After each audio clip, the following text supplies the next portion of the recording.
Hello everyone, welcome back to my channel living with meow. So आज की video में मैं करने वाली हूँ exam analysis of your paper 1 and paper 2। Because बहुत सारे स्टूडेंट्स ने मुझे मेल किया and they give me my review कि मतलब मैम एग्जाम ऐसा हुआ था, ये सब चीज़ें टफ लगी नहीं लगी, how to resolve that. So आज के स्पेशली वीडियो में मैं just I wanted to discuss कि क्या क्या मैंने एनालाइज किया है, क्या चेंजेस हम देखते हैं and hopefully most of you qualify this exam. But अगर आप एक ऐसे एस्पिरेंट हैं जो प्रिपेयर करने वाले हैं for June 2025 UGC NET exam, तो आपको एनालिसिस देखना होगा so that you can plan accordingly. So with all the emails I have note down some reviews and मैं इसी को जज करूंगी एंड देन वील सी कि how can we prepare for the next cycle and इस बार के exam analysis में क्या क्या चेंजेस हमने देखे हैं एंड फ्यूचर में हम क्या क्या चेंजेस और देख सकते हैं।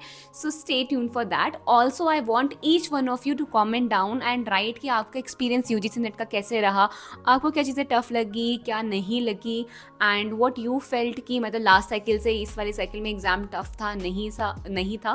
So what ever your experience was, please give me a feedback and comment करना and let's start today's video. Okay, so starting from basically बहुत सारे अलग बच्चों ने बहुत अलग अलग चीज़ें कही थी, बट येस कुछ कुछ ऐसे पॉइंट्स थे जो काफ़ी रिपीटेटिव थे और मुझे लगा कि हाँ मतलब हर एक बच्चा वही कह रहा है। सो मैंने वो सब चीज़ें यहाँ पे जॉट डाउन करी हैं। आई हैव मेक श्योर कि मैं हर एक किसी का जो भी रिव्यू था वहाँ पे कवर कर लूँ। सो स्टार्टिंग फ्रॉम एक्चुअली मुझे 2-3 बच्चों ने लिखा which is something very crucial to know that कुछ बच्चों ने ऐसा कहा कि उन्होंने प्रीवियस ईयर क्वेश्चंस रिपीट होते नहीं देखे। नाउ मैंने पहले भी वीडियोस में कहा है कि प्रीवियस ईयर देखो क्वेश्चन तो रिपीट नहीं होते, बट आई फेल्ट कि शायद से कुछ बच्चों का मतलब ये था कि उन्होंने जो प्रीवियस ईयर क्वेश्चंस पढ़े थे उसके कॉन्सेप्ट्स भी शायद से रिपीट नहीं हुए होंगे।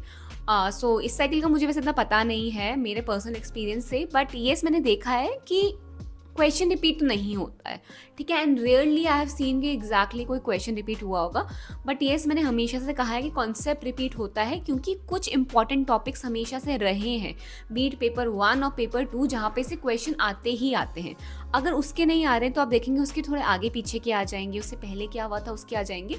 सो you know somewhere it's always related to that PYQ। But yes इस बार बच्चों ने मतलब 3-4 बच्चों ने लिखा था एंड मुझे लगा कि अच्छा मतलब this is not a good sign कि अगर ये कहा जा रहा है कि प्रीवियस क्वेश्चन रिपीट नहीं हो रहे हैं, because there are certain kind of format which every student follow and वो PYQ से ही आता है। सो आई डोंट नो आप लोगों को ये फील हुआ नहीं हुआ, please do let me know. Second yes काफ़ी बच्चे कहते हैं it was very factual based. So factual based में I think it's a good sign, because मुझे लगता है क्वेश्चन जितने फैक्चुअल होंगे उतना वील बी श्योर कि मतलब हाँ मतलब ये आंसर ठीक है। बिकॉज अदरवाइज अगर आप देखेंगे जो बहुत ही थ्योरेटिकल बेसिस पे होता है, फैक्चुअल नहीं होता है, और जहाँ पे हमें लगता है कि मतलब हाँ आंसर ये हो भी सकता नहीं भी हो सकता है, वहाँ पे इवन अगर जो सही आंसर होगा ना हम लोग को लगता है कि नहीं ये सही नहीं है, ये गलत है। So I am more into कि हाँ आपका पेपर फैक्चुअल जितना आए, जितना डायरेक्ट आए एंड आपको पता हो कि ठीक है ये सही है या फिर ये गलत है, मतलब there shouldn't be any grey area, ठीक है, कि मतलब हाँ ये सही हो भी सकता है नहीं भी हो सकता है। और जब आंसर कितनी बार होता है कि आंसर की आती है और हम लोग को ये लगता है कि यार ये सही क्यों है, okay. So I don't like that to happen. तो मुझे लगता है फैक्चुअल बेस्ड होना is a good thing. Next बच्चों ने कहा था कि डीप कॉन्सेप्ट्स आए हैं, तो मैंने जैसे आपको बताया मैंने भी 2-3 साइकिल्स जो लास्ट में देखी हैं उसमें मैंने यही देखा है कि अब सुपरफिशियली क्वेश्चंस नहीं पूछे जा रहे हैं। येस काफ़ी सारे ऐसे यूनिट्स हैं जहाँ पे से काफ़ी कॉमन क्वेश्चंस आते हैं, कम्युनिकेशन हो गया एंड मुझे तो इवन हायर एजुकेशन में भी लगता है। सो मतलब उनमें काफ़ी हमने देखा है कि कुछ क्वेश्चंस वैसे ही हैं जो आ रहे जा रहे हैं, बट काफ़ी सारे में specially if I tell you research, because काफ़ी सारे बच्चों ने कहा था कि येस रिसर्च बच्चों को लगा है थोड़ा टफ और काफ़ी डेप्थ में जाके बच्चों से पूछा गया है। तो I have always suggested all of you कि रिसर्च पे ध्यान दो, रिसर्च को थोड़ा डेप्थ में पढ़ो। Saying see research is a subject जो आपका सिर्फ नेट तक ही नहीं लिमिटेड है, ओके। इफ़ यू समवन आपको PhD करनी पड़ेगी, आज नहीं करो कल नहीं करो कभी करोगे, नहीं करोगे अलग बात है, बट रिसर्च आपके काम आएगी। तो रिसर्च को तो आप जितना पढ़ें उसके लिए स्पेशली एक बुक ले लो और अच्छे से पढ़ो, क्योंकि रिसर्च काम आने ही वाली है and it will never be wasted. And since अब PhD के एडमिशन भी उस पर रिलाई करता है तो उसका तो ज्ञान कभी नहीं जाने वाला है, ठीक है। सो येस रिसर्च थोड़ा टफ बच्चों ने कहा है एंड येस काफ़ी सारे बच्चों ने ये भी कहा कि उन्होंने DI एंड जो उनका मैथमेटिकल रीजनिंग है वो ज़्यादा देखा। तो ये मैंने भी लास्ट साइकिल में मैंने नोटिस किया था कि मुझे लगा था मेरे पेपर 1 में काफ़ी ज़्यादा एम्फेसिस न्यूमेरिकल बेस पे आया है, मैंने थ्योरेटिकल चीज़ें ज़्यादा नहीं देखी। सो इस बार में मुझे काफ़ी बच्चों ने लिखा कि येस उनको लगा कि मतलब न्यूमेरिकल्स थोड़े ज़्यादा थे एंड यू नो मतलब और लेकिन येस सेइंग दैट DI हमेशा से सिंपल रहा है, it was never tough. PYQs करती हूँ या फिर कुछ भी करती हूँ, आई हैव ऑल्सो रियलाइज कि DI कैसे चीज़ें हम स्कोर कर सकते हैं। अगर आपको एक बार ट्रिक आ गई, अगर आपको समझ में आ गया कि DI को कैसे करना है, then you can crack the DI code, ठीक है, द मैथमेटिकल रीजनिंग, बिकॉज वो सिंपल ही आती है, वो कभी इतनी टफ नहीं आती है। इट्स जस्ट अबाउट एक बार सीख लो एंड यू आर डन, आपके वो 10-20 मार्क्स आपके श्योर हो जाते हैं। एंड DI हमेशा से मैंने देखा बच्चे कहते हैं सिंपल से नॉर्मल में ही आती है। एंड येस, पेपर 1 को काफ़ी बच्चे कुछ कुछ बार, अब देखो हर एक पेपर का अलग अलग पेपर 1 होता है। पेपर 1 मुझे बच्चों ने कहा कि उनको सही लगा है, लाइक ईजी टू मॉडरेट में लगा है। एंड पेपर 2 पे बच्चों को एक्चुअली डिफ़िकल्टी हुई है। So as I always say, paper 2 अपना खुद का पेपर स्ट्रॉन्ग करना तो है ही इंपॉर्टेंट। पेपर 1 ये स्कोरिंग है, अच्छा कर लो तो बहुत अच्छी बात है, पर पेपर 2 इसलिए भी इंपॉर्टेंट है क्योंकि आपका वो कोर रहने वाला है, बी इट असिस्टेंट प्रोफेसर और इन रिसर्च। अपने सब्जेक्ट पे तो आपको काम करना ही पड़ेगा, वो पढ़ना ही पड़ेगा, और उसको जितना पॉलिश कर सको करो, बिकॉज वो आपके काम आने वाला है और वो आपके फ्यूचर में आएगा ही काम ना, तो मतलब वो तो आपके काम आने वाला है, तो ध्यान रखो कि इसको आप करो ही करो। सो येस, ये सारी चीज़ें थी जो काफ़ी ज़्यादा हाईलाइट की गई। एंड DI में जैसे कि देखा है, परसेंटेज वाले क्वेश्चंस हो गया, प्रॉफिट लॉस हो गया, ये सारा काफ़ी ज़्यादा आ रखा था। एंड ओके, यस, बच्चों का देखो, पेपर 2 में बच्चे काफ़ी कह रहे थे कि पेपर 2 बच्चों को नहीं लग रहा था इतना ईजी। नाउ सेइंग कि हर किसी का पेपर 2 अलग है, तो पेपर 2 के लिए मैं आपको कहती हूँ हमेशा से, पेपर 2 तो आपको नो मैटर, शायद से मुझे लगता है मैं बहुत ज़्यादा एम्फेसिस डालती हूँ पेपर 2 पे, क्योंकि मुझे लगता है पेपर 2 बहुत ज़्यादा ही काम आता है। It's a core subject and it's very important कि वो अच्छा हो। तो पेपर 2 तो पढ़ो ही पढ़ो। अब जैसे जो भी बच्चे हैं, देयर अ टिप कि अब जो भी बच्चे हैं जून के लिए, ठीक है, अभी हमारे पास 5 महीने लगा, 4 महीने वैसे लगाओ, तो आई हाईली सजेस्ट कि 2 महीने तुम अगर प्रॉपर सिर्फ पेपर 2 भी पढ़ते हो ना, तो मतलब पढ़ते रहो, पेपर 2 तो पढ़ो ही पढ़ो, बिकॉज असिस्टेंट प्रोफेसर हो गया, किसी भी जॉब के लिए हो गया, पेपर 1 वहाँ पे एक्चुअली कवर नहीं होने वाला है। Nobody is going to ask you any question regarding your paper 1, it is just for the NET basis, ठीक है। तो पेपर 2 पे ध्यान दो, पेपर 2 तो जितना पढ़ो, जितना अच्छे से आ जाए, ठीक है, 100 में से 100 क्वेश्चन सारे सही कराओ, कुछ बुरा नहीं है, ठीक है, तभी भी आधी चीज़ें क्रैक कर लोगे।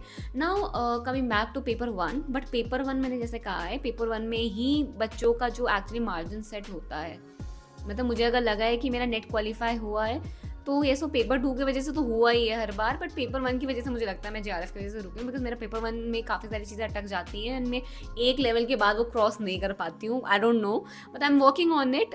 बट पेपर 1 में yes, I have found that difficulty. But paper 1 का थ्योरेटिकल मैं कह रही हूँ, मतलब पेपर 1 में मैंने थ्योरी में देखा है कि थ्योरी में उन लोग अब काफ़ी डेप्थ में जाने लगे हैं। बीट इन्वायरमेंटल साइंस वाले में आप देखोगे, जहाँ पे वो लोग मतलब नए नए कॉन्सेप्ट्स पूछे जा रहे हैं, क्वाड समिट्स हो रही, मतलब वहाँ पे करंट अफेयर्स थोड़ा सा इन्वॉल्व हो गया है। एंड रिसर्च में काफ़ी ज़्यादा आपको देखना पड़ेगा, ध्यान देना पड़ेगा। हायर एजुकेशन में भी कॉलेज, यूनिवर्सिटीज़, डेट्स वगैरह काफ़ी ज़्यादा कंफ्यूजिंग हो जाती हैं। सो वहाँ पे आपको प्रीवियस एनालिसिस करना है, because there is a certain pattern जो मैंने हर बार देखा है कि फॉलो होता है। तो and once you got that trick ना, आपका नेट तो क्वालिफाई हो ही जाएगा। बिकॉज मुझे लगता है मेरा जो नेट क्वालिफाई हुआ है हर बार, इट्स बिकॉज मुझको वो ट्रिक समझ में आ गई है कि ये इस टाइप के क्वेश्चन तो लोग पूछेंगे ही पूछेंगे, है ना। तो मतलब एक बार आपको वही सीखना है कि आपको समझ में आ जाए कि यार इससे ज़्यादा क्वेश्चन नहीं आते हैं, उसको इग्नोर नहीं करना है, उसको पढ़ना है, but give more importance to whatever you have analyse कि ये चीज़ें ज़्यादा पूछी जा रही हैं, बीट इन पेपर 1 और पेपर 2। पेपर 2 में आपको पता होगा कि ये वाली यूनिट से ज़्यादा क्वेश्चन पूछे जाते हैं, बिकॉज मैंने आपको हर बार कहा है, UGC क्लेम करता है कि हर एक यूनिट से 5-5 जैसे क्वेश्चन आएंगे, बट ऐसा नहीं होता है। फिर से आपको हमेशा से लगेगा कि हर बार किसी सेक्शन का ज़्यादा से ज़्यादा डोमिनेंस रहता है। लेकिन मैंने कहा कि जब मैंने अपनी जून की साइकिल दी थी लास्ट वाली 2024 की, तो मुझे लगा था कि मेरे उसमें न्यूमेरिकल बेसिस ज़्यादा है, तो जिसका भी न्यूमेरिकल अच्छा होगा वो अच्छा स्कोर कर पाया है, ठीक है। तो थ्योरी, ऊपर से थ्योरी कैसी चीज़ है, जितनी भी पढ़ लो ऐसा लगता कम ही है, इसलिए DI पे ध्यान दो। DI को एक बार ट्रिक से समझ लो and you will be, you know, it will be to crack the exam will be a little more easier, I believe. So आपको ये सारी चीज़ों का ध्यान देना पड़ेगा असल में। एंड येस, मतलब दीज वर द थिंग्स जो मुझे कुछ बच्चों ने मेल करके बताया खुद से ही कि मैम, मतलब मुझे मेरा पेपर हुआ, अच्छा हुआ, बुरा हुआ, ये आया, ऐसा आया, मुझे टफ लगा। अब देखो, वो फ्रेशर हो सकते हैं, अपना फर्स्ट टाइम दिया हो, एंड कुछ बच्चों का फर्स्ट टाइम था भी, लेकिन कुछ बच्चों ने रिपीट किया, तो उन लोग अच्छे से एनालाइज कर पाएगी, मैम जून की साइकिल में तो ऐसा पेपर था, अब इस साइकिल में ये वाला पेपर हो गया है, ठीक है। और बार थोड़ा सा हाई होता जा रहा है हर बार, so you have to be well prepared for the exam. And अगर आप जून की प्रिपरेशन कर रहे हैं तो अच्छे से करना। And if you are someone who is new to my channel, then I have launched my handwritten notes of paper 1 and paper 2 as well. Paper 1 is covers all the unit, सारे important topics मैंने mention करे कि hand written notes है मेरे last 2-3 year से मैंने जो भी एनालाइज किया वो मैंने लिखा है। Paper 2 is for mass communication journalism. अगर आप एक मास कम्युनिकेशन जर्नलिज्म के स्टूडेंट तो आप वहाँ पे देख सकते हैं। एंड येस, आप लोगों को कम्युनिटी पोस्ट में लिंक मिल जाएगा, डिस्क्रिप्शन में मेंशन कर दूंगी। आप लोग अगर मेरे चैनल पे देखेंगे, मैं बहुत सारे शॉर्ट्स बना रखे हैं, ठीक है, तो आप लोग उसको रेफर करना। And I really hope that my notes will be helpful to you. Mail में मुझे बच्चों ने ये भी कहा है कि मेरे नोट्स से उनको बहुत हेल्प मिली है, ठीक है। So I was very glad hearing that and thank you so much अगर मेरे नोट्स आपके लिए हेल्पफुल थे। And I really hope that you crack this exam and get a job और वट एवर यू वॉन्ट, ठीक है। So yeah, that's it for today's video. I'll see you in my next video. Till then, bye bye. Take care, everyone, and have a nice time.